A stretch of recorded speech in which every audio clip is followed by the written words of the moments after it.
Welcome to Forgotten Realms, where ancient whispers echo through time, and lost memories drift between dream and myth. Here, you will not simply fall asleep. You will wander sacred ruins buried by silence, and unravel stories that history chose to forget.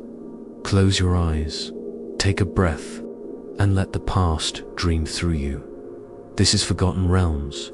Sleep well. In the twilight realm of Ithamore, where ancient magic once flowed like rivers of starlight, the last phoenix sleeps beneath a curse of eternal winter. Her name was Solara, and she was the keeper of the sacred flame that warmed 1,000 kingdoms. But when the crystal of endless night was shattered by a forgotten king's desperate hand, her fire turned to frost, and the world began its slow descent into slumber. Tonight, we journey through her frozen domain, past ruins wrapped in silver mist, through forests where ice flowers bloom in moonlight, and into the heart of her crystalline palace where she waits, dreaming of warmth, dreaming of flight, dreaming of the spring that may never come. Close your eyes and let the whispers of her realm carry you into peaceful sleep. The frost-kissed forest, the evening mist rolled through the whispering woods like a gentle breath, carrying with it the scent of winter roses and ancient pine. Here, where time moved differently and seasons held their own counsel, the forest had chosen to wear its gown of perpetual winter, not the harsh, biting cold of ordinary lands, but a soft, dreaming frost that transformed everything it touched into something more beautiful than nature had ever intended. Beneath your feet, the path of silver moss stretched forward like a river of starlight, each delicate strand catching and holding the last rays of the setting sun. The moss pulsed gently with its own inner light, a soft phosphorescence that seemed to respond to the rhythm of your heartbeat. As you walked, tiny sparks of frostlight danced up from your footsteps, creating a brief constellation around your ankles, before settling back into the luminous carpet. The trees that lined this enchanted pathway were unlike any found in the waking world. Their bark was smooth as silk, colored the deep silver blue of twilight skies, and their branches hung heavy with ornaments that had grown rather than been placed. Crystals of every shape and size clustered along the bosom, clear as mountain water, others tinted with the softest hues of rose and amber and lavender. When the evening breeze stirred through the forest, these crystal ornaments sang in harmonies that seemed to bypass the ears entirely, resonating instead in the very bones, creating a music that was felt rather than heard. The melody they wove was ancient and wordless, a lullaby that spoke of deep roots and patient seasons, of snow that fell like blessings and ice that preserved rather than destroyed. It was a song that seemed to slow the hurried pace of thoughts, drawing the mind into the gentle rhythm of the forest's eternal evening. As you continued along the silver path, the trees began to part, revealing a clearing where moonlight pooled like spilled mercury. At its heart stood the memorial stone, a monolith of black granite veined with silver that rose twice the height of a person. The stone hummed with quiet power, its surface covered in runes that glowed with a soft, steady light, not the harsh blue-white of lightning, but the warm golden glow of candlelight in a beloved room. The runes seemed to shift and dance as you watched, telling stories in a language older than words. They spoke of memories preserved in crystal and starlight, of dreams that had found their way into the waking world, of all the gentle magics that flourished in the spaces between sleeping and waking. The stone itself seemed to breathe, its light pulsing in the same rhythm as the silver moss beneath your feet, as if the entire forest shared a single, peaceful heartbeat. Around the base of the memorial stone, Ice flowers bloomed in defiance of all natural law. These were not the harsh formations of ordinary winter, but delicate blossoms of crystallized moonlight, each petal thin as a whisper and clear as truth. They grew in clusters, their stems of twisted silver supporting blooms that captured and reflected the moon's light, creating pools of gentle radiance throughout the clearing. When the night breeze touched them, they chimed like distant bells, adding their voices to the crystal song of the trees. The flowers bloomed only in moonlight, opening their petals as the silver orb rose overhead and closing them again at dawn. They were creatures of the boundary between day and night, between the seen and the unseen, and their presence here marked the memorial stone as a place where such boundaries grew thin and permeable. As you stood in the clearing, surrounded by the gentle music of crystal and the soft light of impossible flowers, you became aware of other presences in the forest. They were not threatening or intrusive, but rather like the memory of comfort, like the feeling of being watched over by those who wished you well. The whispers began soft and low, barely distinguishable from the sound of wind through leaves, but gradually they resolved into words, not heard, but understood. "Rest now, traveler," came the voice of the ancient druids, those who had walked these paths when the world was young and who had chosen to remain when their time in the flesh was done. The forest keeps its vigil. The night is gentle here, and morning will come in its own time. Their words carried the weight of countless seasons, the wisdom of roots that had drunk deep from the earth and branches that had touched the stars. They spoke of the peace that came from accepting the natural rhythm of rest and renewal, of the strength that grew in stillness, of the dreams that could only be found in surrender to the night's embrace. The voices faded gradually, leaving behind only their essence of feeling, of being held and protected, of being part of something larger and more enduring than the small worries of daily life. The druid's presence lingered in the air like the scent of cedar and winter sage, a reminder that some guardians never truly leave, but remain as watchers over the sacred spaces of the world. As you stood in this perfect moment of peace, something caught your eye, a flicker of movement high in the canopy above. There, drifting down through the silver branches like a small flame against the darkness, came a single phoenix feather. It fell with impossible slowness, turning and spinning in the gentle air. Its edges touched with fire that gave off no heat but only the soft warmth of hope. The feather was the deep gold of autumn leaves, shot through with threads of crimson, an orange that seemed to hold the light of their own small sun. As it spiraled downward, it left a brief trail of golden sparks that faded like shooting stars, each one carrying with it a whisper of transformation and renewal. When the feather finally came to rest on the silver moss at your feet, it seemed to pulse once with inner light before settling into quiet radiance.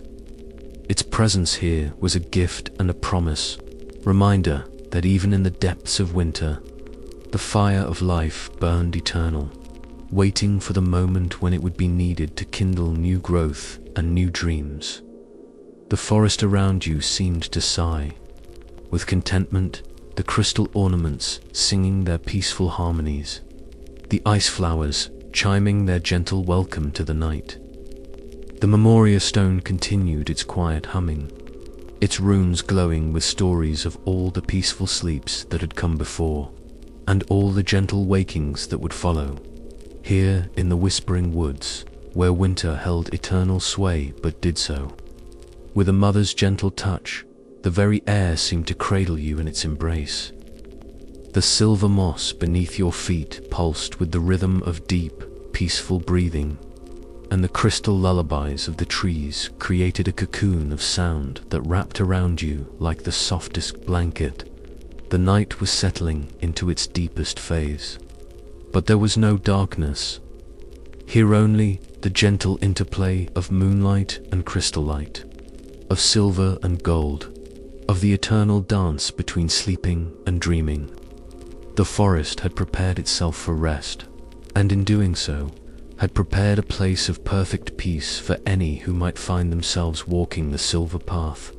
As you stood in the clearing, the phoenix feather warm at your feet and the ancient voices of the druids echoing softly in your heart, you knew that this was a place where true rest could be found, not the exhausted collapse of the but the gentle surrender to peace that came from being held by something larger and more loving than yourself.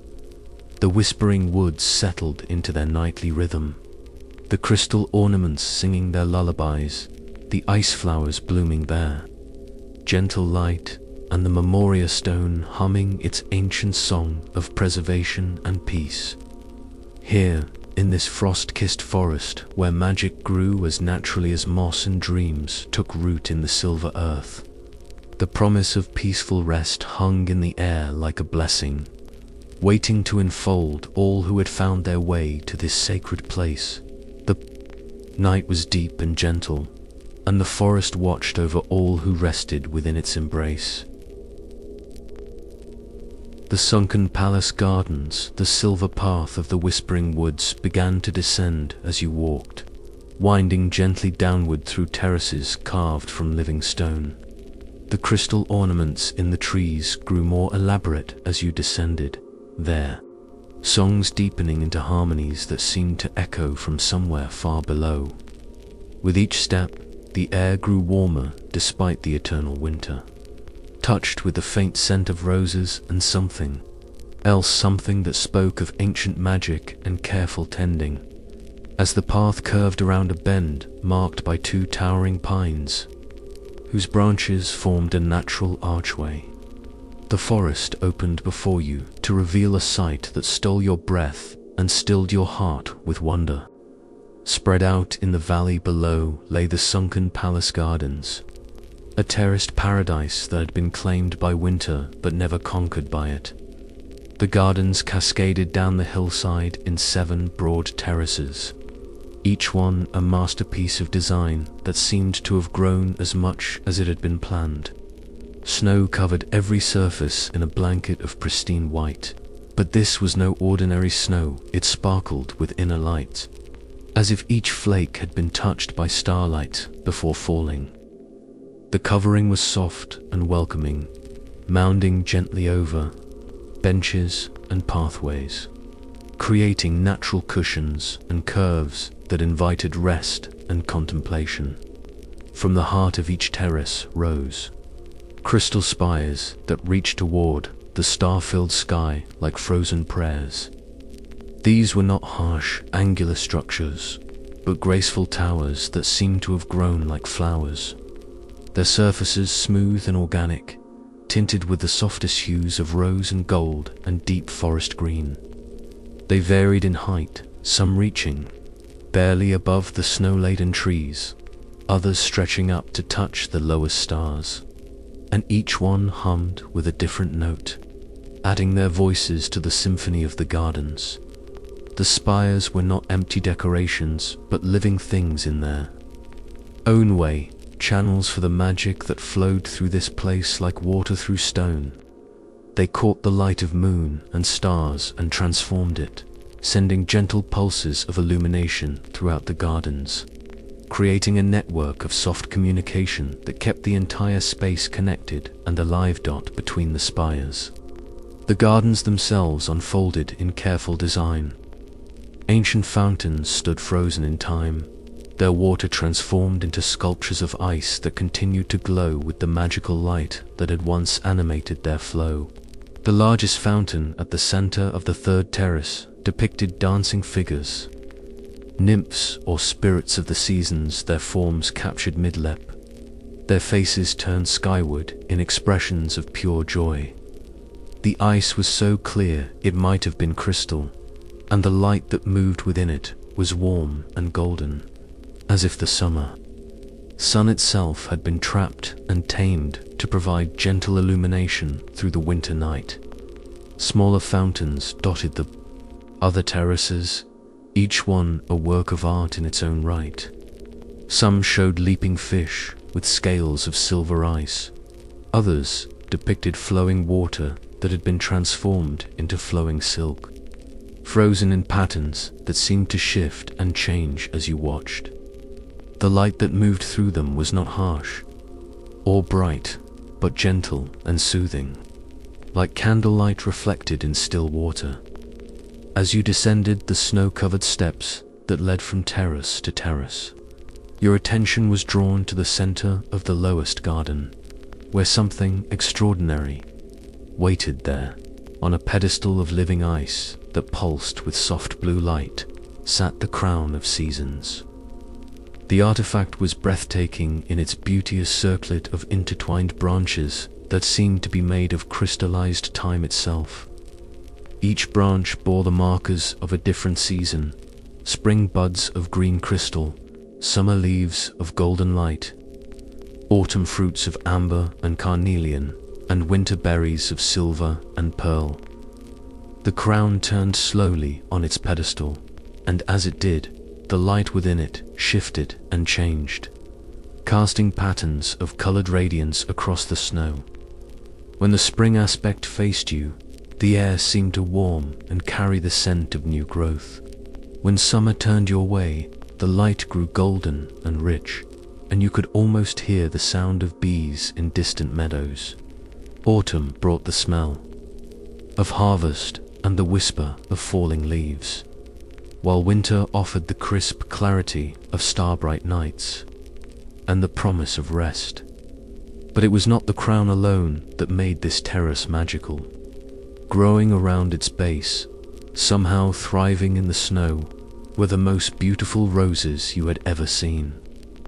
These were the legendary winter roses of the sunken palace, flowers that had adapted to the eternal season not by retreating or dormancy, but by transformation. Their petals were made of ice so fine it was nearly transparent, shaped with such delicate precision that they seemed to be carved by master artisans. Yet, despite their crystalline nature, they gave off the most exquisite fragrance, sweet and complex, with hints of honey and starlight and the promise of spring. The roses grew in careful arrangements around the crown, their stems of silver and their leaves of palest green glass. They came in every colored deep crimsons that held the warmth of summer fires, pure whites that reflected the moon's light, soft pinks that spoke of gentle dawns, and deep purples that carried the mystery of twilight. When the breeze moved through them, they chimed like distant bells, adding their music to the greater symphony of the gardens. On the terraces above, you could see the dreaming pools, circular basins of black stone filled with water that never froze despite the eternal winter. The water in these pools was dark as night sky but filled with moving lights, like stars that had fallen to earth and decided to stay. As you climbed back up to examine them more closely, you discovered that the pools were windows into the past, showing visions of the palace gardens as they had been in different seasons and different years. One pool showed the gardens in full summer, with the fountains flowing freely and the terraces alive with flowers of every description. Visitors in flowing robes of silk and satin walked the paths, their laughter mixing with the sound of water and wind. Another pool revealed the gardens in autumn, when the trees blazed with color and the harvest moon hung low and full overhead. In a third, you saw the gardens in spring, when everything was green and new and full of possibility.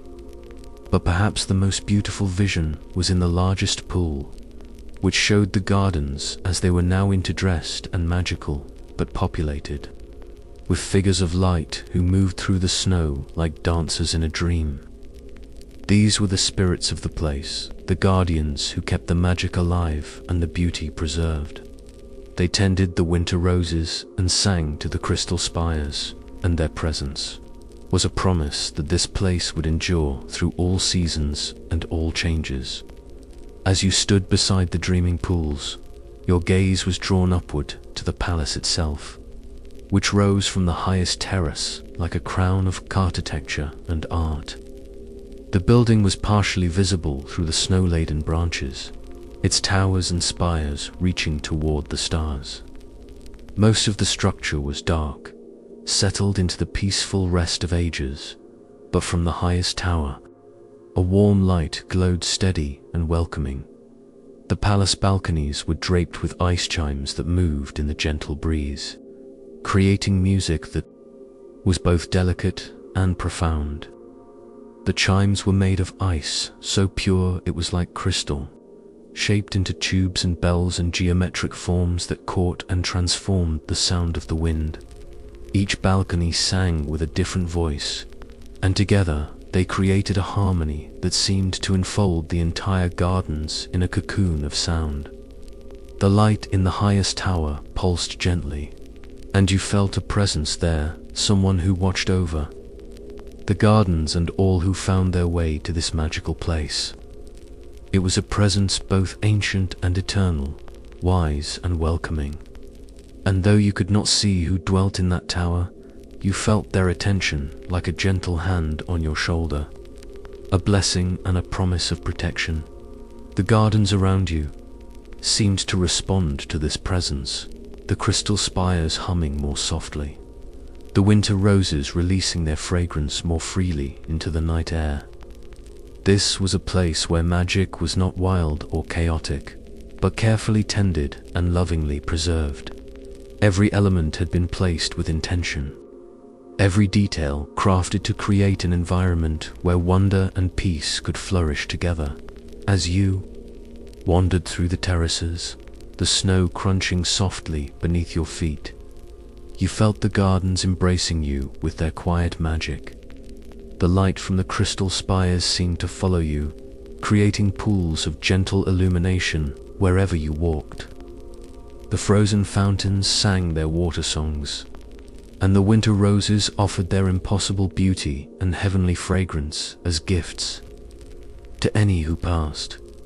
The night was deep and peaceful, and the sunken palace gardens settled into their eternal rhythm, the crystal spires humming their ancient harmonies, the ice chimes on the balconies playing their wind songs, and the warm light in the highest tower keeping its faithful vigil. Here, in this terraced paradise, where winter had become art and magic had found its most beautiful expression, you felt yourself being prepared for something greater, something that lay deeper in the journey ahead. The gardens held you in their embrace, surrounding you with beauty and wonder, but also with the gentle promise that this was only the beginning. The crown of seasons turned slowly on its pedestal. The dreaming pools reflected their visions of past and present, and somewhere in the highest tower, a presence waited patient and eternal, ready to guide you deeper into the mystery of this magical realm. The night was full of promise, and the gardens whispered of wonders yet to come. The chamber of whispered secrets, the warm light in the highest tower, beckoned like a gentle star. And as you approached the palace proper, you discovered that the entrance was not barred or hidden, but waited openly for those who had found their way through the gardens. The great doors of the palace were carved from wood that had been touched by winter's magic, their surface covered in frost patterns that moved and shifted like living things, creating ever-changing mandalas of ice and light dot as you passed through. The doorway, the palace, revealed itself to be far more than a simple building. It was a repository of wonder, a place where architecture and magic had become one. The halls were lined with windows of crystallized air that showed not the outside world, but visions of peace and beauty from across the realms. Some windows displayed meadows where unicorns grazed in eternal spring. Others showed libraries where books wrote themselves and knowledge flowed like water. And still others revealed gardens where music grew on trees and laughter bloomed like flowers. But it was the spiral staircase that truly took your breath away. Rising from the center of the palace, like the spine of some magnificent creature, it was carved entirely from ice, not the harsh, brittle ice of winter storms, but ice that had been transformed by magic into something more beautiful than crystal. The staircase spiraled upward through 7 levels of the palace, each step perfectly formed and glowing with inner light. As you began to climb, the staircase sang. Each step produced a different note when touched by foot or hand, and the entire structure resonated with crystalline music that seemed to come from the very heart of the ice itself. The melody was hauntingly beautiful, neither major nor minor, but something in between, a mode that spoke of ancient wisdom and deep peace. The music followed you as you climbed, harmonizing with your breathing and matching the rhythm of your heartbeat, until you felt as if you were not simply climbing a staircase, but ascending through layers of consciousness itself. The walls of the stairwell were embedded with frozen moment scenes, captured in ice that showed the palace in different times and seasons. Here, a summer celebration with dancers in flowing robes of silk and starlight. There, a winter ceremony where figures in white cloaks exchanged gifts of light and song. Higher up, spring plantings in gardens that bloomed with flowers of every color, and autumn harvests where the very air seemed golden with contentment. But as you climbed higher, the frozen scenes began to change, showing not celebrations or ceremonies, but moments of transformation. You saw a great phoenix, magnificent and terrible, whose feathers were flames and whose eyes held the fierce joy of the sun. But in successive panels, the phoenix grew gentler, its flames becoming softer, its fierce joy transforming into something deeper and more sustainable. Peace that came not from the absence of fire, but from fire that had learned to warm rather than burn. The staircase spiraled through the palace's heart, and with each level you passed, the air grew warmer and more filled with presence. You were climbing not just through space, but through story, through the layers of transformation that had brought this place into being.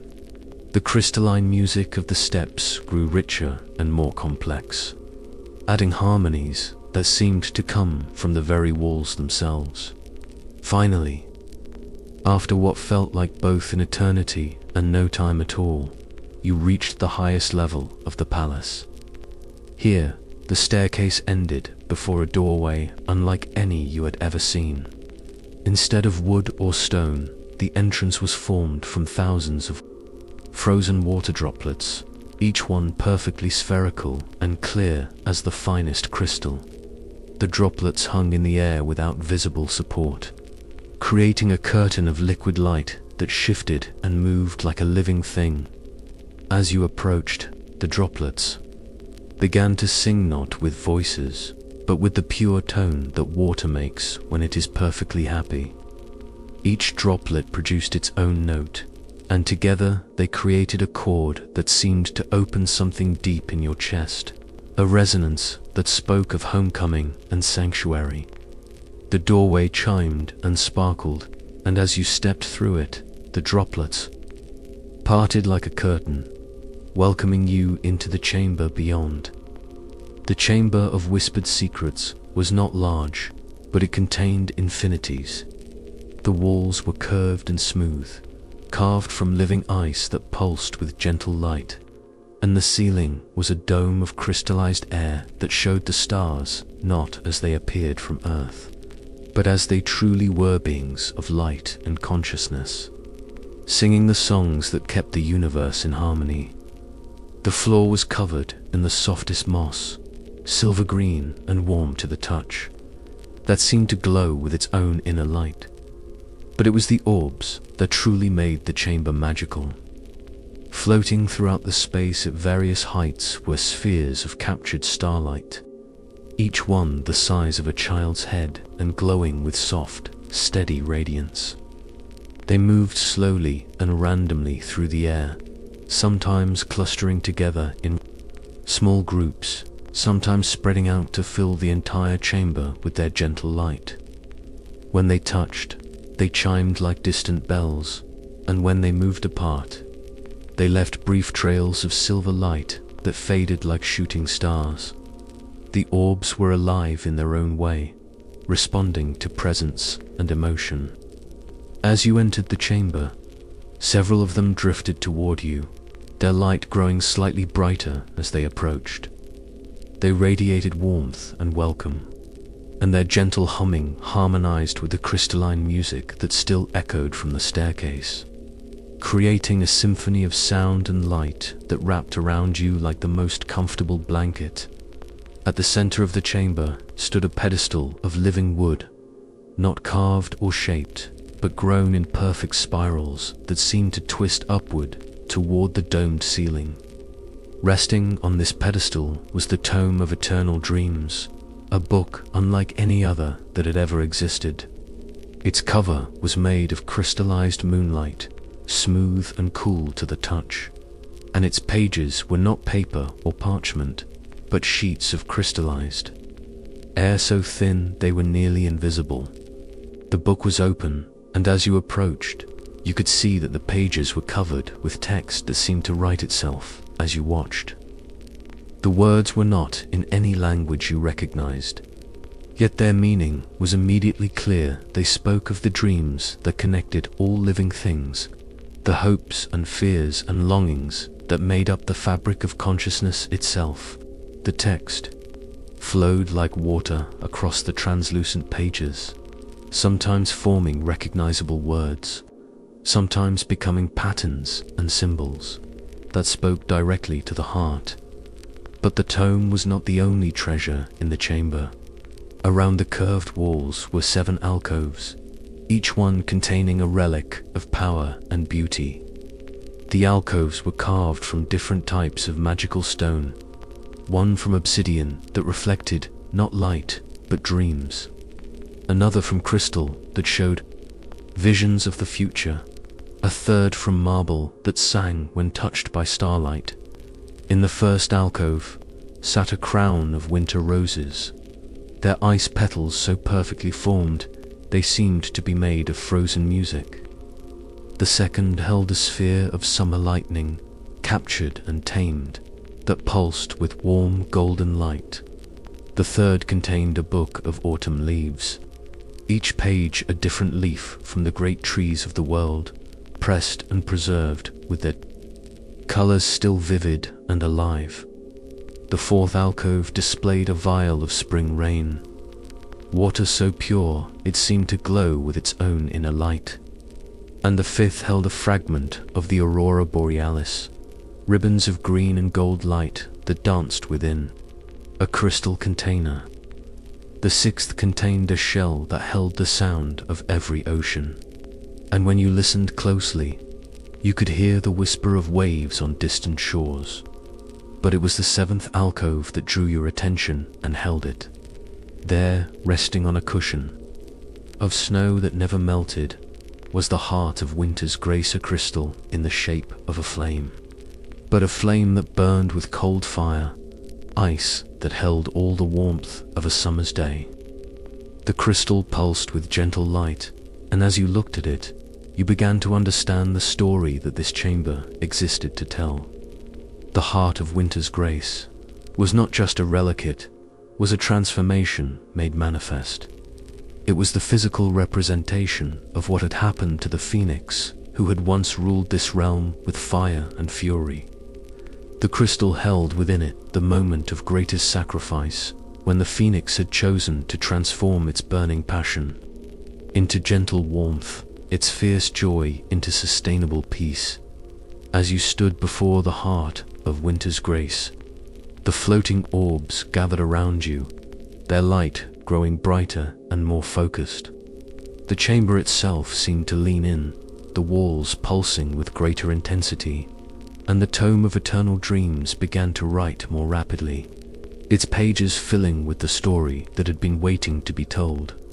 You saw her then, not with your eyes, but with your heart, Solara, the phoenix of the eternal flame, as she had once been. She was magnificent and terrible, a creature of pure fire and boundless energy. Her feathers like tongues of flame, her eyes like miniature suns. She had ruled this realm with power and passion, and everything she touched had blazed with the intensity of her nature, but with the vision came understanding.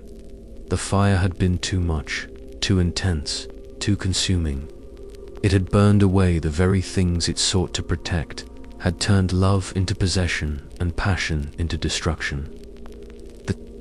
The realm had been beautiful but unstable, magnificent but unsustainable, and Solara, in her wisdom and love, had seen what must be done. The library of frozen time from the chamber of whispered secrets. A passage led deeper into the palace's heart, though deeper was perhaps the wrong word, for this was a place where direction and distance had become matters of intention rather than space. The corridor was lined with windows of crystallized dreams, each one showing a different scene of peaceful slumber. Children asleep in meadows of starflowers, ancient trees drowsing in moonlight, even the stars themselves resting in the spaces between their songs as you walked. The air grew thick with the scent of old parchment and preserved wisdom, tinged with the crisp clarity of winter air. The passage curved gently, following the natural spiral of the palace's design, and with each step you could hear a sound that was both familiar and impossible, the whisper of turning pages, the soft flutter of paper moving through air, the gentle murmur of stories telling themselves to the listening darkness. The entrance to the library of frozen time was not a doorway but an archway formed from two massive books, their covers bound in midnight blue leather and their pages spread wide like welcoming arms. As you passed beneath this literary portal, the books themselves seemed to nod in greeting, their pages rustling with what might have been words of welcome or simply the ancient pleasure of being read. Beyond the archway lay a sight that stopped your breath and expanded your heart in the same moment. The library of frozen time stretched before you in a vast hall that seemed to reach toward infinity in all directions. The space was impossibly large, its dimensions defying the physical constraints of the palace that contained it. This was architecture of the soul, a library that existed as much in the realm of dreams as in the waking world. The ceiling soared overhead, supported by twisted columns of ice that spiraled up like frozen tornadoes, their surfaces catching and reflecting light in patterns that shifted like kaleidoscopes. Each column was unique, some smooth and simple, others elaborately carved with scenes of reading and writing, of scholars and storytellers, of all the human activities that had given birth to the books that filled this sacred space. But it was the books themselves that made the library truly magical. They did not sit on shelves or rest in cases, but floated freely through the air, moving with the gentle grace of fish in an aquarium or birds in a vast, peaceful sky. Thousands upon thousands of books drifted through the space, each one glowing with its own inner light, creating a constellation of knowledge and story that filled the air with soft colored radiance. The books glowed in different hues, each color speaking to the nature of the contents within. Golden books drifted past, their warm lights speaking of joy and laughter, of love stories and comedies, of all the tales that had ever brought happiness to those who read them. These books seemed to dance as they moved, their pages fluttering with remembered delight, their covers warm to the touch when they brushed against your hand. silver books moved with more stately grace, their cool light indicative of wisdom and contemplation, of philosophical treatises and meditative poetry. Of all the works that had ever encouraged deep thought and inner reflection, these books pulsed gently as they floated, their light steady and calming, their presence like that of old friends who had learned the value of comfortable silence. But perhaps most beautiful were the books that glowed with rainbow light, their covers shifting through every color of the spectrum as they moved through the air. These were the children's books, the fairy tales and adventure stories, the picture books and nursery rhymes that had captured young imaginations and kept them safe through the darkness of night. They moved with playful energy, sometimes spinning in joyful circles, sometimes clustering together as if sharing secrets, their light dancing and shimmering with the pure delight of stories told to eager ears as you walked deeper into the library. The books seemed to sense your presence. Some drifted closer, their covers opening slightly as if offering glimpses of their contents. Others maintained respectful distance, waiting to be chosen, their light dimming to a gentle glow that spoke of patience and endless time.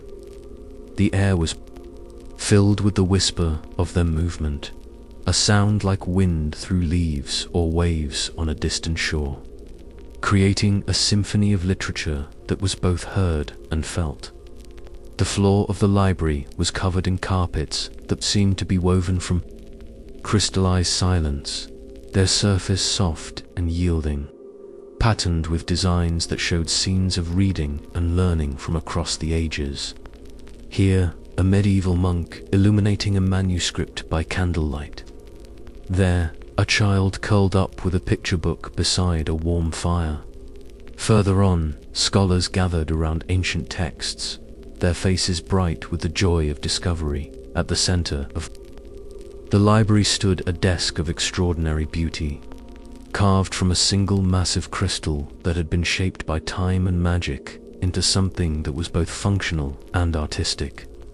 The crystal was perfectly clear, but it seemed to contain its own weather wisps of cloud and suggestions of distant mountains. Flashes of lightning that illuminated nothing and touched nothing, all contained within the transparent stone. Behind the desk sat a figure that resolved itself as you approached, not the librarian you might have expected, but a being of living light who seemed to be made of the same substance as the floating books around them.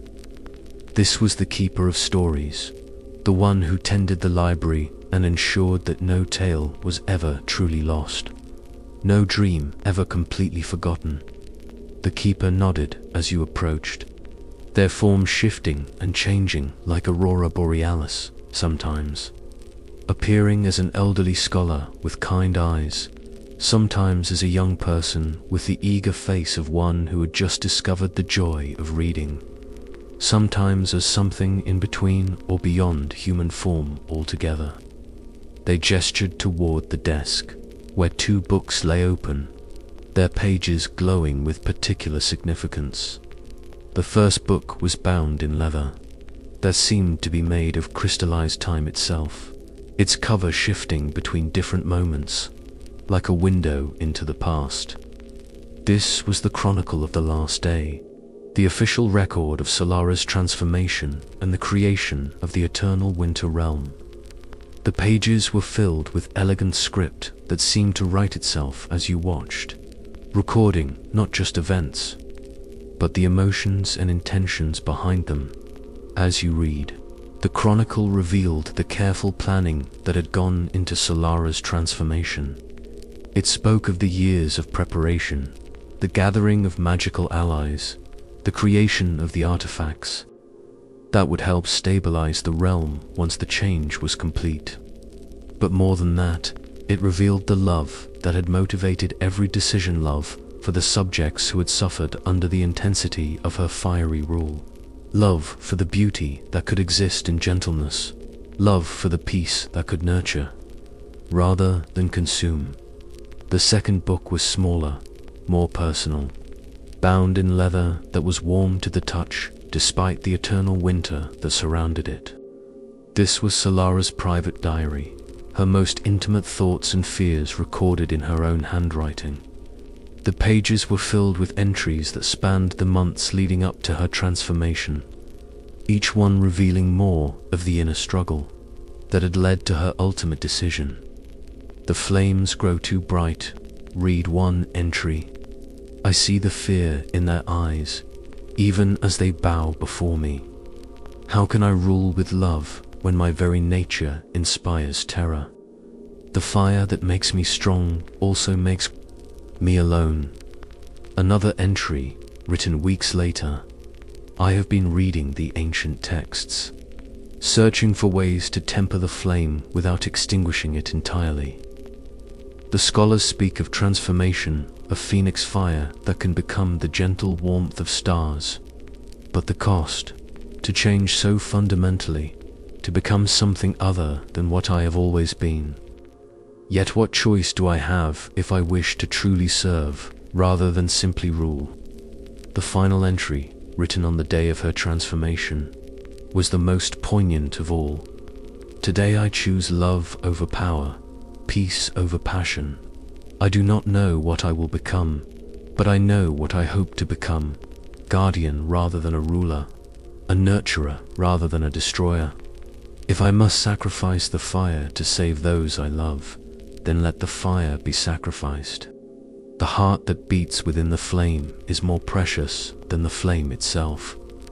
As you read these intimate words, the books around you seemed to sense the solemnity of the moment. They moved more slowly, their light dimming to a respectful glow, their whispered conversations becoming even softer.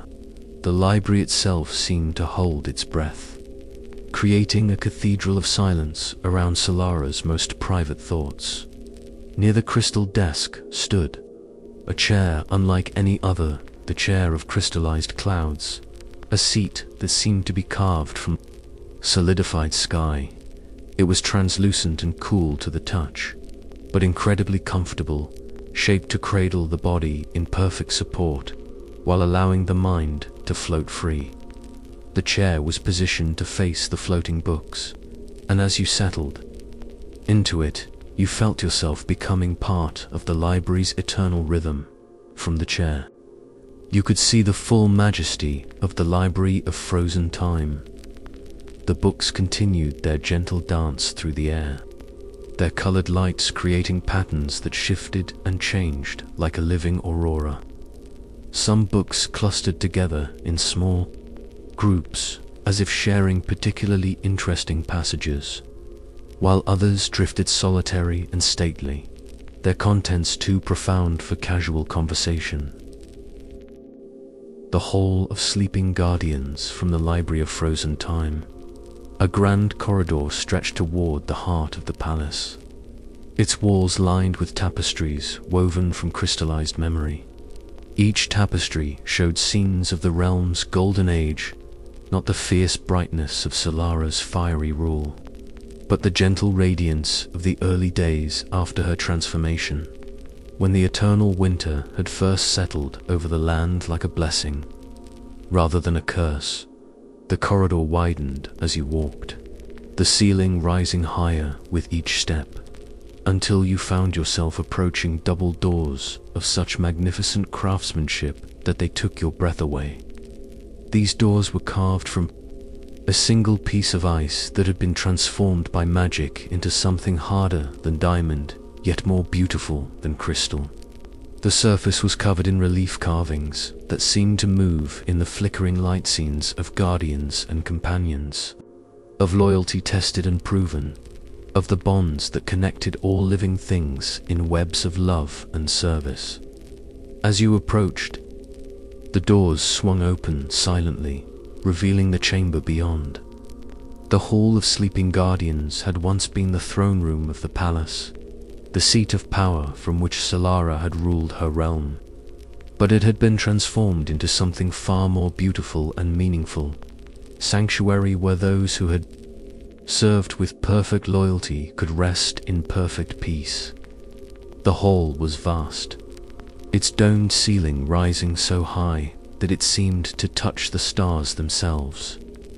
The dome was made of crystallized night sky, complete with constellations that moved slowly across its surface, telling the stories of the guardians who slept below.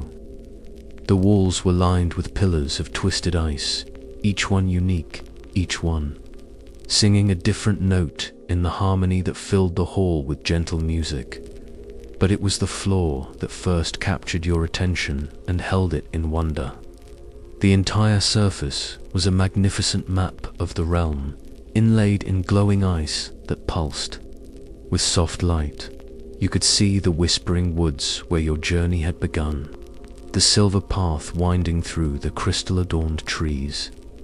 There were the sunken palace gardens, shown in perfect miniature, complete with tiny spires and fountains that actually moved, sending microscopic sprays of light through the air. The map showed places you had not yet seen: the singing cliffs, where the wind made music with the stone, the dreaming meadows where unicorns grazed on flowers of pure light, the crystal caverns where gems grew like trees and sang with the voices of deep earth. Every detail was perfect, every feature rendered with such precision that you could almost feel the wind from the tiny forests and hear the whisper of the miniature rivers. At the center of the map, glowing brighter than all the rest, was the heartstone of the realm, a crystal the size of a person's head that pulsed with gentle power. The stone was multifaceted, each surface reflecting a different aspect of the realm's magic. Sometimes it showed the deep blue of winter skies, sometimes the silver of moonlight on snow, sometimes the gold of starlight reflected in ice. But always, it pulsed with a rhythm that seemed to match the heartbeat of the realm itself, the steady pulse of life and magic that kept everything in harmony. The heartstone was beautiful, but it was not the most impressive sight in the hall.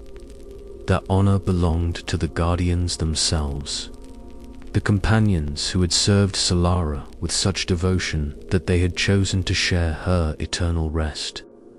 They stood, or rather, they slept around the perimeter of the hall, transformed into statues of such exquisite beauty that they seemed to be carved from moonbeams and starlight themselves.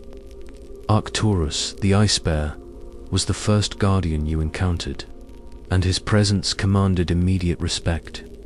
He was enormous, even in his crystalline sleep, his form captured in ice that was so clear it seemed to be made of frozen air. The statue showed him in a pose of gentle strength, his massive head turned slightly as if listening for some distant sound, his eyes closed in peaceful slumber, but somehow still watchful, still protective.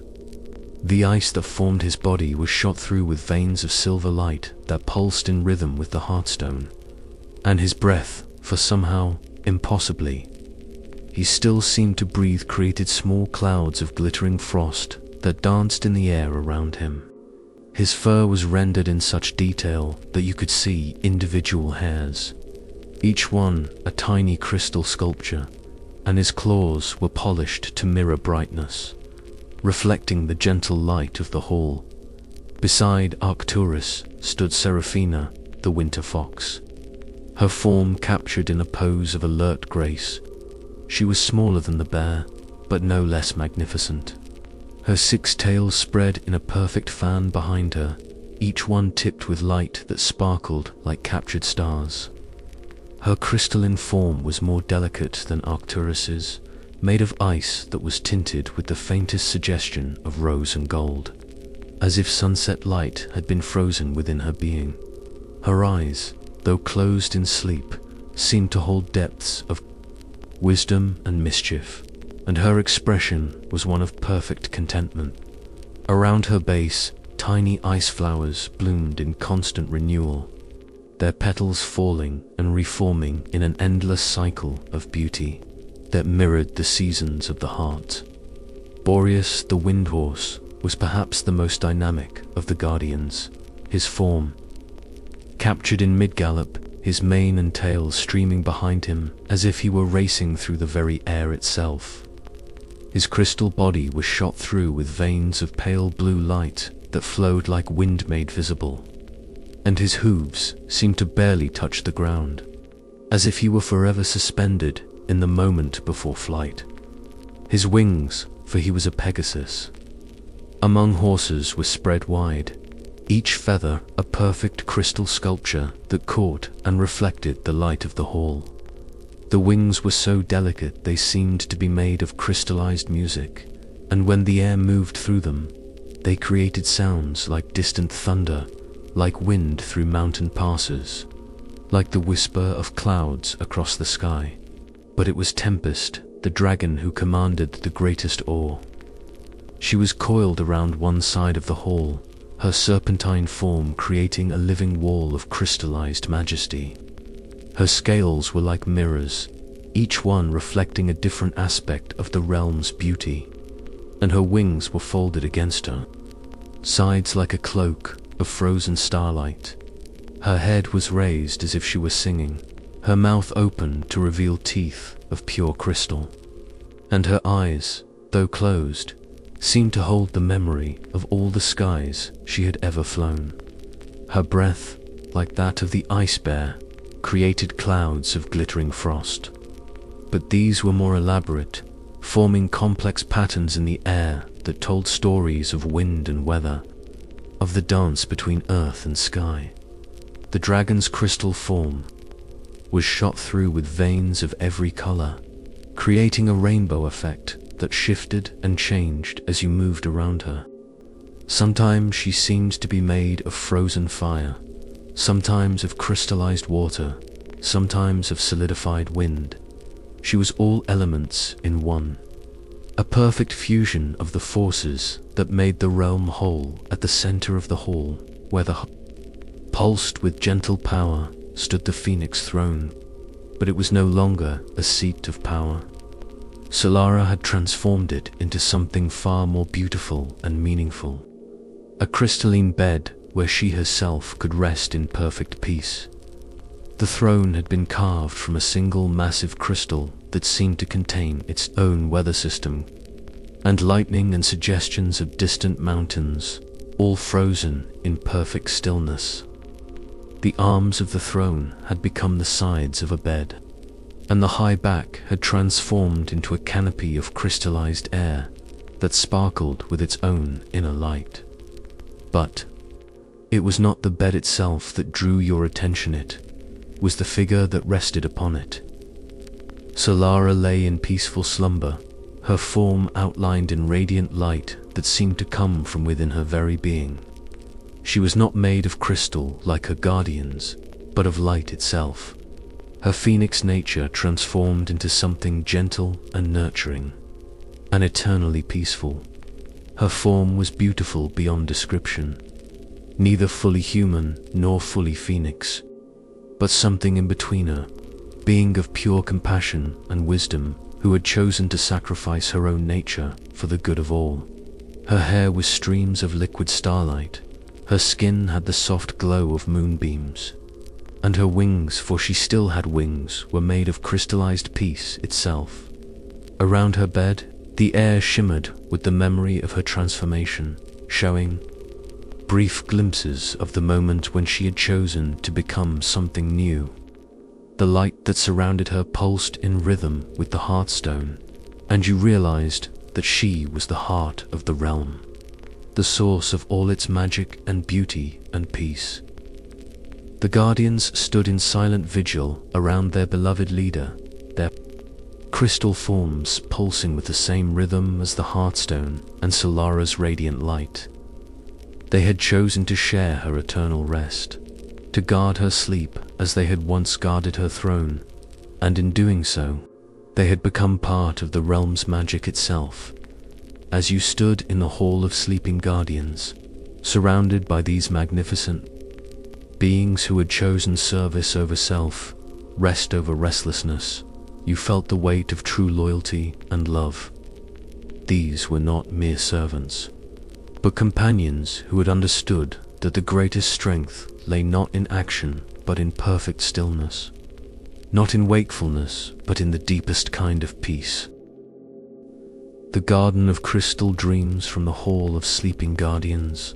A narrow spiral staircase led upward, carved from ice so clear it seemed to be made of crystallized air itself.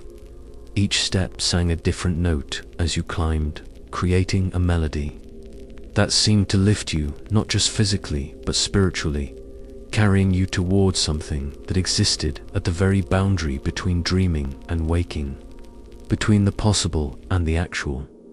The staircase ended at a door that was barely visible, a panel of ice so thin and transparent that it seemed more like a suggestion than a barrier. As you approached, it dissolved like morning mist, revealing the most beautiful sight you had ever beheld, the Garden of Crystal Dreams. Solara's private sanctuary where her deepest thoughts and most cherished visions had taken physical form. The garden was a rooftop greenhouse, but one that defied every law of architecture and nature. The walls were made of ice, so nearly invisible that they seemed to be windows into eternity itself. And above them stretched the star-filled sky, so close. You felt you could reach up and pluck the constellations like fruit from a tree. The stars were not distant points of light here, but living presences that pulsed with gentle warmth and sang in harmonies that touched the very soul. The floor of the garden was a wonder in itself, pathways of musical crystal that responded to your footsteps with notes that were both heard and felt. As you walked, each step created a different tone, and the pathways remembered your passage, echoing your melody back to you in gentle harmonies that seemed to welcome you deeper into the garden's embrace. The crystal was warm beneath your feet, pulsing with inner light that created pools of soft radiance wherever you stepped. At the center of the garden stood the tree of sleeping thoughts, a magnificent specimen that seemed to be carved from moonbeams and starlight themselves. Its trunk was silver white, smooth as silk and warm to the touch, and its branches spread in perfect symmetry, each one bearing fruit that glowed with inner light. These were not ordinary fruits, but crystallized dreams, thoughts, and visions that had grown so beautiful and pure that they had taken physical form. The dream fruit hung like living jewels from the branches, each one a different color and shape, each one containing a different vision of peace and beauty. Golden fruits held dreams of summer meadows where children played in endless joy. Silver fruits contained visions of quiet libraries where scholars found wisdom in ancient texts. Blue fruits showed oceans of perfect calm where whales sang lullabies. Two sleeping dolphins, and rainbow fruits, the most beautiful of all, contained the dreams of transformation, of becoming something more beautiful than one had ever imagined possible. As you approached the tree, several fruits began to glow more brightly, and you realized they were responding to your presence, showing you visions that resonated with your own heart. The tree was not just displaying dreams, but offering them, sharing the crystallized thoughts of the one who had planted it with any who had found their way to this sacred space. Around the base of the tree of sleeping thoughts grew the memory moss, a carpet of silver green that seemed to pulse with its own inner life. But this was no ordinary moss, was a living repository of moments, scenes from Solara's life that had been preserved in crystallized form.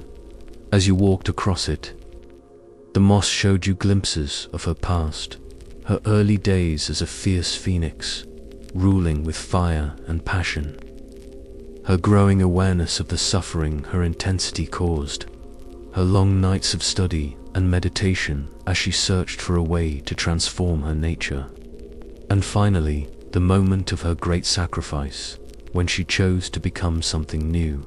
The visions in the moss were not static images, but living memories, complete with emotion and sensation. You felt her joy in the early days of her rule, her sorrow as she realized the cost of her fiery nature, her determination as she planned her transformation, and her peace as she achieved it. The moss was telling her story not just with images, but with the very feelings that had driven her choices, allowing you to understand her journey from the inside out. Scattered throughout the garden were the confession flowers, perhaps the most poignant sight of all. These were crystallized emotions, feelings that had been so pure and intense that they had taken physical form. Each flower was unique, shaped by the emotion it contained. Some were simple and small, formed from moments of quiet contentment. Others were elaborate and complex, born from the deep struggles of conscience and the joy of resolution. Near the tree of sleeping thoughts grew a cluster of flowers that glowed with golden light. These were formed from Solara's love for her, subjects her desire to protect and nurture rather than rule and consume. Their petals were soft and warm, and they gave off a fragrance that spoke of unconditional acceptance and infinite patience. Closer to the garden's edge were flowers of deep blue crystal, formed from her moments of doubt and fear during the transformation. These flowers were no less beautiful than the others, their crystalline petals catching and reflecting the starlight in patterns that spoke of courage born from vulnerability, of strength found in acknowledging weakness. But perhaps the most beautiful, confession flower of all, stood alone near the center of the garden, flower of pure white crystal that seemed to contain its own light source. This was formed from the moment of her final decision, when she chose to sacrifice everything she had been for the sake of what she could become. The flower pulsed with gentle radiance, and as you approached it, you could feel the echo of that moment of supreme love, when personal desire was transformed into selfless service. At the far end of the garden lay the pool of liquid starlight, a circular basin carved from a single massive crystal that seemed to contain the essence of the night sky itself. The pool was filled with liquid light that moved like water but shimmered like captured stars, its surface reflecting not just your physical form but the deeper truth of your soul. As you gazed into its depths, you saw yourself as you truly weren't just your outer appearance, but your hopes and dreams, your fears and longings, all reflected in the liquid starlight with perfect clarity and infinite compassion. The pool sang as you approached, its liquid light creating notes that harmonized with the musical pathways and the star songs overhead. It was a fountain of liquid music, each ripple creating new harmonies that spoke of the interconnectedness of all things, of the way every soul was part of the greatest symphony of existence. But it was at the very heart of the garden that the most wondrous sight awaited. There, surrounded by the tree of sleeping thoughts, the memory moss, the confession flowers, and the pool of liquid starlight, was the phoenix nest. But this was no ordinary nest of twigs and feathers. This was a masterpiece of crystallized love, a bower woven from solidified compassion and shaped by the power of ultimate sacrifice. The nest was formed from what seemed to be crystallized flame, not the harsh, consuming fire of Solara's past, but flame that had been transformed into something gentle and nurturing. The structure spiraled upward like a frozen whirlwind, its walls thin enough to be translucent, yet strong enough to provide perfect shelter. The crystallized flame was shot through with veins of every color, creating a rainbow effect that shifted and changed as you moved around it. Within the nest, Solara rested in her transformed state, and the sight of her took your breath away. She was no longer the fierce phoenix of fire and fury, nor was she the radiant figure of light you had glimpsed in the Hall of Sleeping Guardians. Here, in her most private sanctuary, she appeared as she truly was, a being of pure love and infinite peace. her form shifting between phoenix and human and something beyond both. Her feathers were made of crystallized starlight, each one unique and beautiful, and her eyes, though closed in peaceful slumber, seemed to hold the wisdom of ages and the compassion of eternity. Her breathing was slow and steady, and with each breath, waves of peace radiated outward from the nest, touching every part of the garden and filling the air with the most profound sense of contentment and safety. Around the nest, the air shimmered with the visible presence of her dreams. You could see them forming and dissolving in endless cycles, visions of the realm at peace, of all its inhabitants living in harmony, of the eternal winter serving not as a curse but as a blessing that preserved beauty and fostered contemplation. Her dreams were not personal visions but universal hopes, dreams of a world where love conquered fear, where peace was stronger than conflict, where every being could find their place in the greater symphony of existence. As you stood in the garden of crystal dreams, surrounded by the physical manifestations of Solara's deepest thoughts and most cherished visions, you felt the boundaries between dreaming and waking beginning to dissolve. The garden was not just a place, but a state of consciousness, a realm where thoughts became reality and reality became dreams. The musical pathways sang beneath your feet. The tree of sleeping thoughts offered its glowing fruit. The memory moss showed its visions of transformation, and the confession flowers released their crystallized emotions into the star-filled air. The pool of liquid starlight reflected your deepest truth, and the phoenix nest radiated waves of infinite peace. The mirror of forgotten seasons, the passage behind the phoenix nest, was barely visible, a crack in the crystalline wall that seemed to breathe with its own rhythm. Lyra pressed her palm against the surface, feeling the ancient magic pulse beneath. Her touch like a heartbeat slowed by centuries of waiting. The ice yielded to her warmth, parting like curtains drawn back from a window that had been shuttered too long. Beyond lay a chamber that defied the frozen spausolation of the outer realm.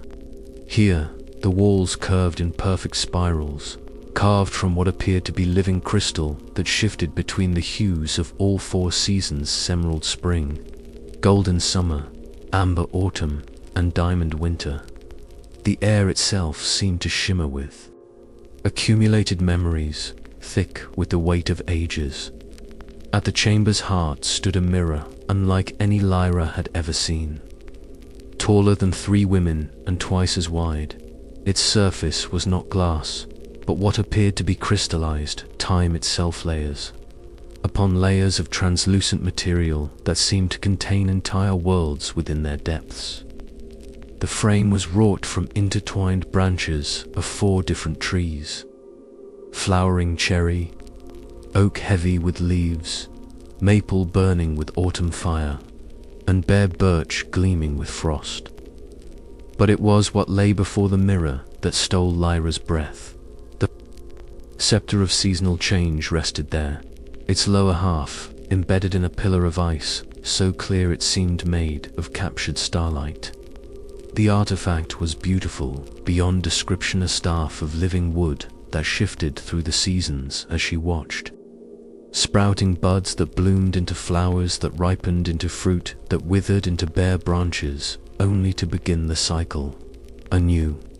At its crown sat a crystal that contained what looked like miniature weather patterns: swirling snow, dancing sunbeams, falling leaves, and gentle rain. "You have found the heart of seasons," a voice whispered, soft as wind through autumn leaves. Lyra turned to see a figure materializing from the chambers. Ambient light, a woman in robes that flowed like water, her face kind but marked by ancient sorrow. She was translucent, more memory than form, but her presence filled the space with warmth. "I am Seraphina," the ghostly queen said, inclining her head. "I ruled this realm 7 centuries ago, when the last great cycle turned. I have been waiting for you, child of fire and ice. The last cycle. Lyra approached the mirror, drawn by the way its surface seemed to ripple with unspoken stories. What happened here? Seraphina gestured to the mirror, and its surface began to swirl with colors and shapes. Look and understand. The seasons are not mere weather, they are the breath of the world itself, the rhythm by which all life dances. But sometimes, the dance must pause. The mirror's surface cleared, revealing visions that seemed to emerge from its very depths.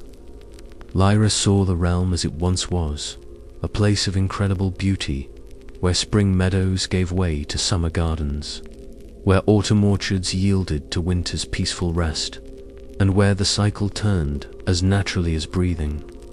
Phoenix queens guided the transitions, their magic working in harmony with the natural order. We were guardians of the balance, Seraphina explained, her voice taking on the cadence of ancient teaching. Each season had its time, its gifts, its necessary endings. We did not control the weather, we were its partners, its dancers. The vision shifted, showing a great convocation of Phoenix queens gathered in this very chamber. They stood in a circle around the scepter, their faces grave with purpose. The mirror revealed their words, echoing across the centuries. The darkness comes from beyond the turning of seasons. It seeks to devour the cycle itself, to create endless hunger where there should be endless renewal.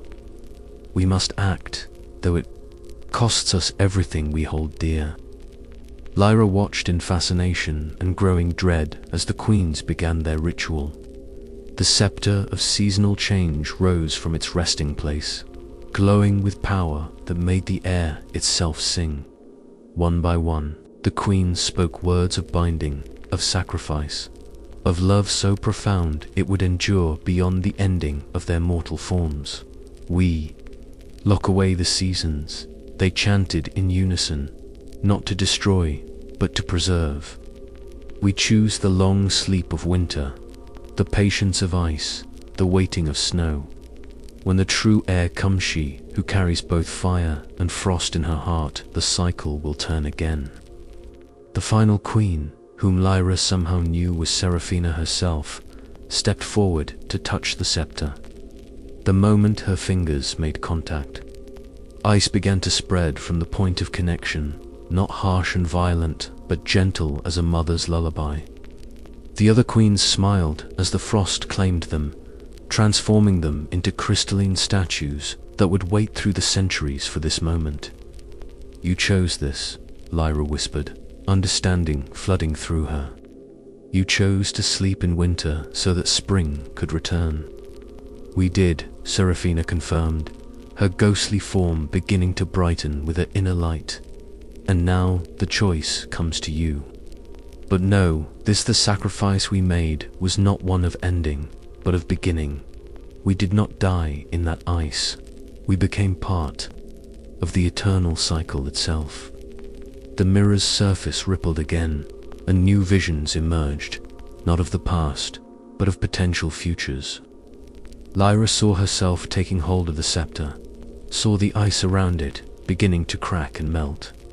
She saw spring returning to the realm, not just as weather, but as a force of renewal that would spread beyond these borders to touch every corner of the world. But she also saw the cost. The moment she claimed the scepter, she would become bound to the cycle as the queens before her had been. Not trapped, that was the wrong word. Committed, devoted. She would become part of something larger than herself. Her life intertwined with the turning of the seasons until the end of time. I'll never be able to leave, she said, not with fear, but with the quiet acceptance of understanding.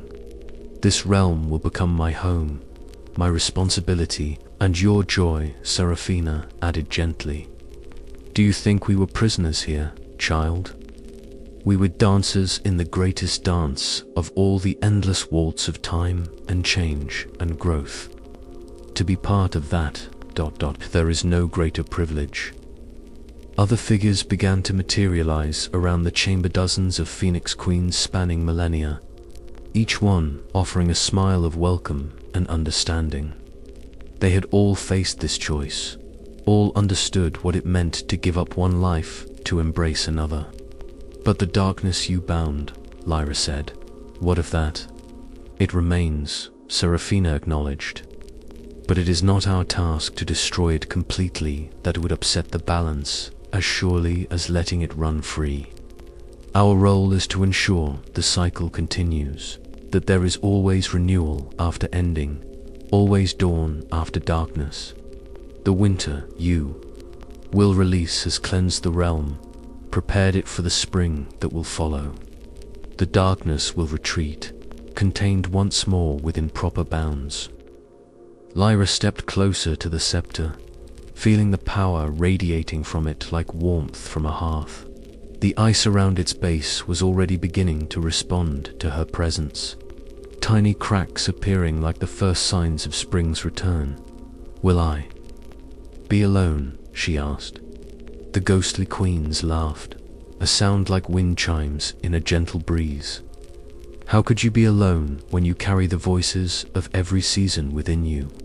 When every Phoenix Queen who has ever lived remains part of the eternal dance. When every creature that will flourish in the renewed realm depends on your guardianship. Serafina moved closer, her form becoming more solid, more real. And there is something else you must understand. The choice to become a Phoenix Queen is not a cage, it is a key. You will be bound to the cycle, yes, but you will also be free to travel it. Past and future, memory and possibility will be yours to walk through. The seasons are not just weather patterns, child. They are the very structure of time itself. As if to demonstrate, the mirror's surface began to show other visions, glimpses of Lyra in different times, different ages, sometimes guiding other young women who would face similar choices, sometimes dancing with the spirits of seasons in realms beyond imagination. She saw herself as teacher, as guardian, as the eternal keeper of balance. The mirror shows not just what was, but what could be, Serafina explained. Once you take up the scepter, you will be able to look into any season, any time, any possibility. You will understand the connections between all things, the web of cause and effect that binds the universe together. The visions in the mirror began to take on a dreamlike quality, flowing and shifting like the images that dance behind closed eyelids. Lyra found herself growing drowsy, not from exhaustion, but from the deep peace that comes with understanding one's true purpose. It's time, Serafina said softly. The choice must be made freely, with full knowledge of what it means. Will you take up the scepter of seasonal change? Will you become what you were born to be? Lyra looked around the chamber one more time, seeing the faces of all the queens who had come before her. Each one nodded encouragement, their expressions filled with love and welcome. They were not asking her to follow their path, they were inviting her to dance her own steps in the eternal ballet. She thought of her old life, of the world she had known before stumbling into this realm. It seemed small now, constrained by the limitations of linear time and single seasons. Here, she could be part of something vast and beautiful, something that would outlast the rise and fall of empires. I accept, she said, her voice carrying the weight of absolute certainty. The sanctuary of eternal rest, the scepter of seasonal change, hummed with gentle power as Lyra descended deeper into the realm's heart, following passages that seemed to carve themselves into existence with each step. The crystalline walls had grown more translucent here, revealing currents of light that flowed like rivers of starlight through the ice. Every surface pulsed with the rhythm of her own heartbeat. as if the realm itself had awakened to match her newfound purpose. She was no longer the uncertain traveler who had stumbled into this frozen world. The scepter had changed her, not just in power, but in understanding. She could feel the sleeping dreams of every creature in the realm, could sense the vast network of connections that bound all living things together in an intricate web of shared existence. And at the center of it all, drawing her ever deeper, was a presence both ancient and familiar, the source of all the realm's magic, the heart of its eternal winter dream. The passage opened into a chamber that defied description. It was vast beyond measure, its ceiling lost in swirling mists that held the soft glow of aurora light. The walls curved away into infinity, their surfaces covered in patterns that shifted like living mandalas, each one telling the story of a different dream, a different soul who had found their way to this sacred space.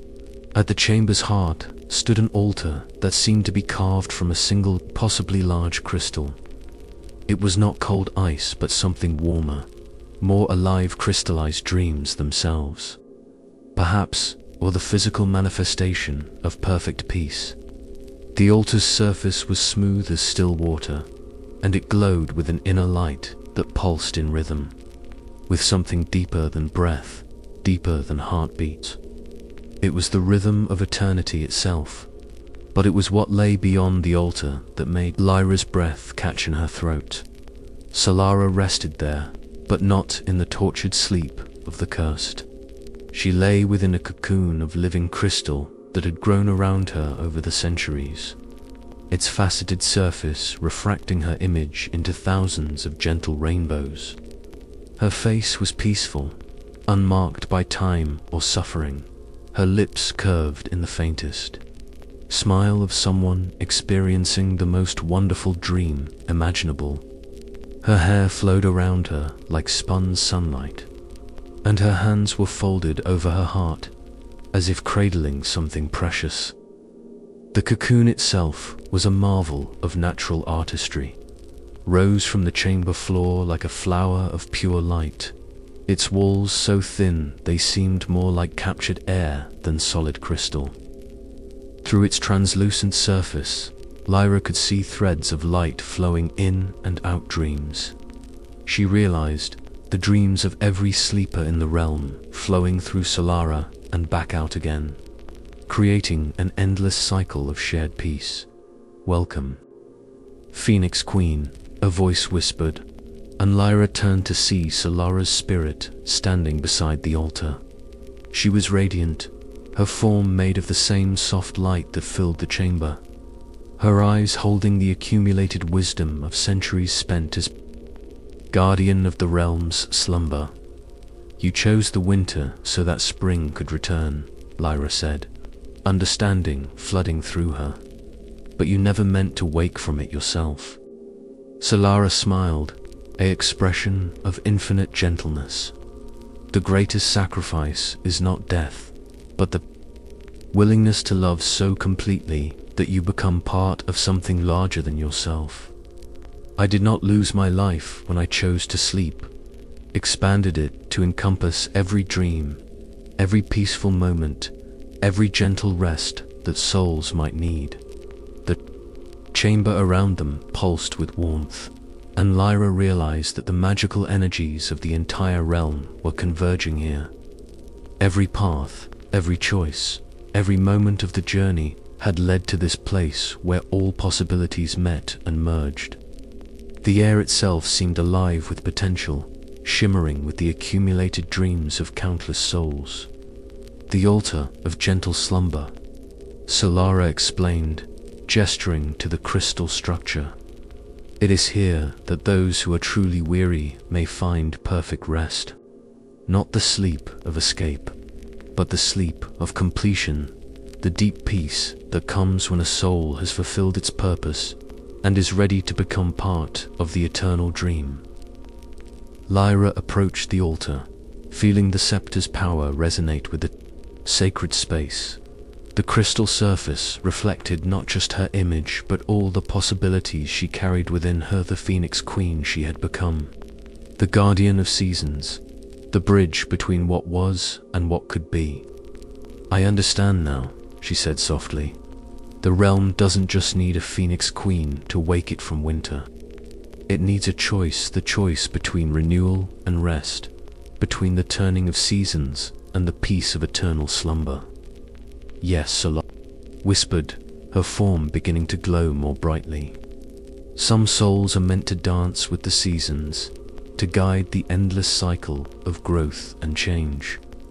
Others are meant to find their rest in the deep places, to become part of the eternal dream that sustains all sleeping things. Both choices are sacred. Both are necessary.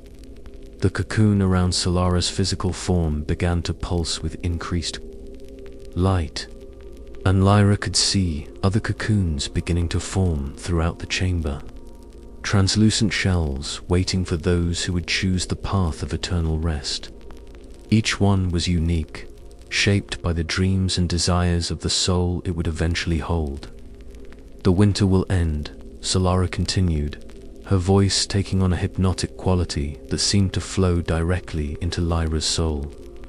Spring will return to the realm, and with it, all the joys and sorrows of the waking world.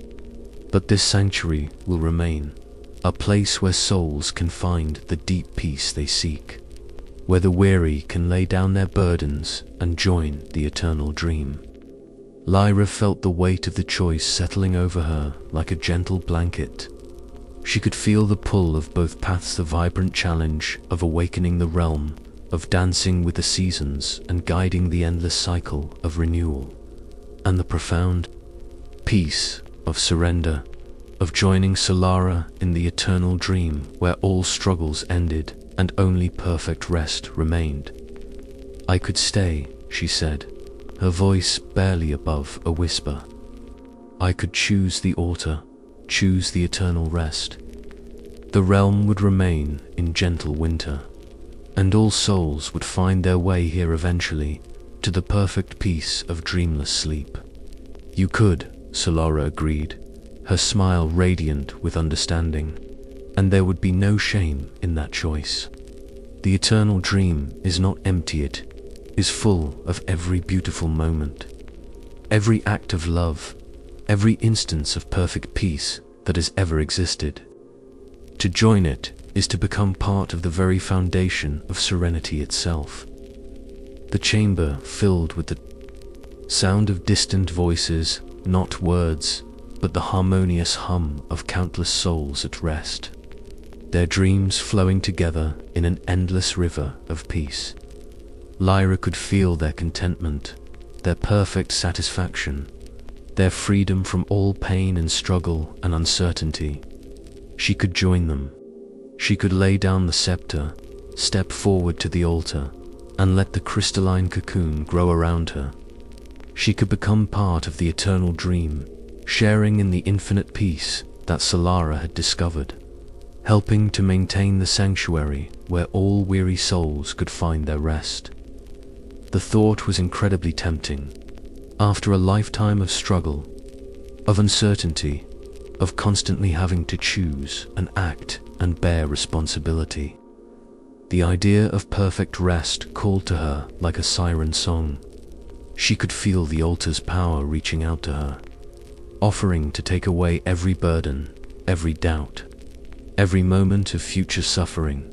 But even as she contemplated surrender, she felt the scepter pulse in her hands, reminding her of the other path.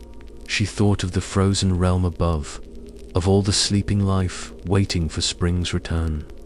She thought of the cycles of growth and renewal that had been interrupted, of the endless dance of seasons that wanted to begin again.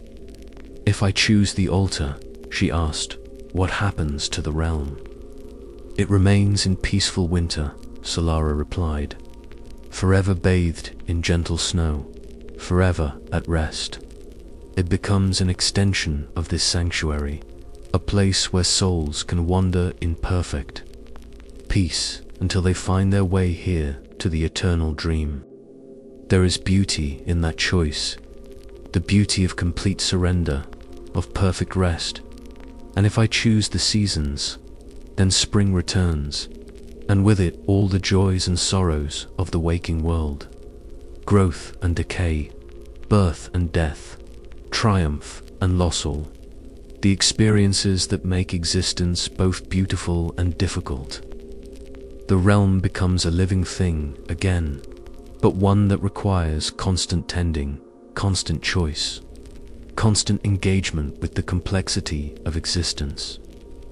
Lyra stood at the crossroads of eternity, feeling the weight of the decision that would shape not just her fate, but the fate of the entire realm. She could feel the pull of both paths, the seductive peace of eternal rest and the vibrant challenge of renewed life. Around her, the chamber continued to pulse with gathered energies, waiting for her choice. The cocoons throughout the space glowed softly, patient and welcoming, while the scepter in her hands hummed with the power of awakening. Seasons, there is no wrong choice, Solara said gently, her voice like a lullaby. Whatever you decide, you will find peace. The question is, what kind of peace your soul truly seeks? The peace of rest, or the peace of purposeful action? Lyra closed her eyes, feeling the currents of possibility flowing around her. She thought of all the paths that had led her here, all the choices that had brought her to this moment of ultimate decision. She thought of the ghostly phoenix queens who had welcomed her into their eternal dance, and of Solara's infinite compassion in creating this sanctuary of rest. And in that moment of perfect stillness, she knew